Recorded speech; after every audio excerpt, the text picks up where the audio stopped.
Hi JTs, welcome to this channel here. I'm so happy that you decided to join today. Looking forward to connecting with you and chatting with you about the story of Esther. For now, let me give you a quick peek at the backyard here. Got some pavers that have been put in recently, yet some pavers to come. I hope to have that completed within the next week or 2 weeks. So stay tuned as we will have another backyard story time. And today we will be reviewing the story of Esther. I do have my handy dandy notes, so if you see me looking down periodically, that is because I don't want to forget anything and make sure that you get all the information here. So let's explore this book together. And if Esther is a JT, but if you've got an inkling, you're on the JT channel, so you could probably guess that Esther is likely a Jesus type. So first, there's a few things that you should know about Esther. Two things is the book of Esther does not mention God or Jesus or the Holy Spirit, but yet you can see imprints of that throughout the Bible. Also, Esther is found in the first half of the Bible, which is known as the Old Testament. So this actually took place hundreds of years before Jesus was even born. And the last kind of couple of fun facts is that Esther is one of 2 books in the Bible that are named after a female. The second book is called Ruth, also a great and short read. And probably one last little thing is the book of Esther. You could probably read that in less than 30 minutes. In fact, I'll put a description below of the audio and the written book of Esther, so you can check that out as well. Okay. So the story of Esther. She ends up marrying a king. He's a Persian king. His name is King Xerxes. And prior to marrying Queen Esther, he actually was married before to Queen Vashti. What happened was Vashti was having this beautiful party with her lady friends, and King Xerxes was having a party with his guy friends. And King Xerxes calls Queen Vashti to come. He wants to show off her beauty and her crown, but she denies him. And it ends up being decided with the king and his council that the lack of urgency or obedience really to the king's request could not be withstanding in this time. So what happened was the council and the king decided that they would boot Vashti out and they would seek a new queen. So a search goes out to find the one. Think of like, I don't know, American Idol or, somebody, America's Top Talent or something like that. And they find the one. She is beautiful. She's a virgin. She is humble. And her name is Esther. In fact, she has so much favor with the king, and the king falls in love with her and finds her to be even better than Queen Vashti. And he says she has so much favor with him that whatever Esther asks for would be hers. But there is an issue. The issue is that the king has a right-hand man called Haman. And Haman is so irritated that this guy named Mordecai does not bow down when Haman walks by. So Haman finds out that Mordecai is actually of Jewish descent.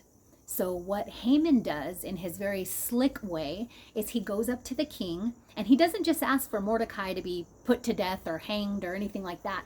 What he does is he says, king, there's these people that have their own rules and their own culture, and they just do what they want. So why don't you just let me take care of that? So we want to make sure that, they don't do this. So let me take care of this and kill these people.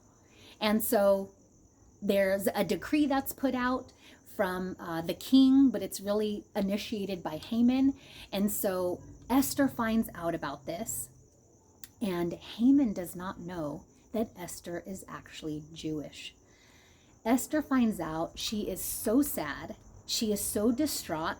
She ends up fasting. She ends up praying. She ends up calling her community around her to fast and pray because she needs to go and to ask or tell the king what has happened so that the king can make a new decree to not have the Jewish people killed, so that Esther can be saved and her people can be saved. So what Esther does is she ends up going to the king, and she asks the king to attend 2 banquets. And what's interesting is the king says yes. So during that time, just an FYI, you can't really go to the king. It would be like going to the holiest of the holiest place, like the most perfect place, and you couldn't really go there unless you were invited or welcomed. So for Esther to come and to knock on his door, that was kind of a big deal for the king to point out his little scepter that he had to welcome her in. But he does.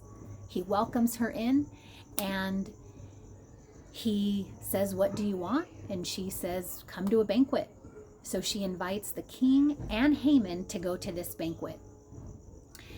She didn't tell him what she eated at this first banquet. The second banquet comes along, and then she finally says it. She says, "Haman is trying to kill me, trying to kill my family and all the Jews, and I am Jewish."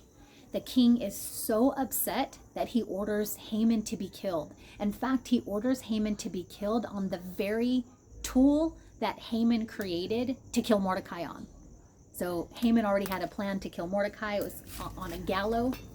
I guess it's this really tall thing, and that would behead somebody or kill them. And so Haman ends up dying the death that he intended for somebody else. And this ends up saving the Jews. Even until this day, 2021, even until this day and forward, the Jewish people still celebrate this time called Purim. Esther ends up being a redeemer for her people, much like Jesus is a redeemer for us. Esther redeems the people from death and abuse back to the king and the land in right standing. And what did Jesus redeem us from? From death, from hell, from the grave, so that we could have a relationship with God and be in right standing with God. Now, a few characteristics of Esther, just to kind of reiterate her position as a potential JT. She was pure. She was humble. She was a virgin. She had special favor with the king. She comes on the scene as Jewish descent and a timeliness on the scene. It was perfect because Haman was a devil type wanting to kill all the Jews. She's a replacement of a prior queen because the other queen, Queen Vashti, did not obey as the king directed. Just like Adam and Eve, when they disobeyed God, God sent his son Jesus to reconcile people back to himself. Esther reconciled the Jewish people in right standing back to the king of Persia. And so, as a reminder, this book of Esther does not mention God or Jesus or the Holy Spirit or the devil, but there are a few main characters in this story that parallel characteristics of these other people and these types. However, the shining star in this story is Esther, a JT. She's the one that is beautiful. She fights for her people. She is the hero. She's the redeemer. She's a Jesus type. And in fact, if you look up at Google or if you look up Merriam's dictionary for redeemer, I am curious to see what you'll come across. I think you might see something that's pretty cool there.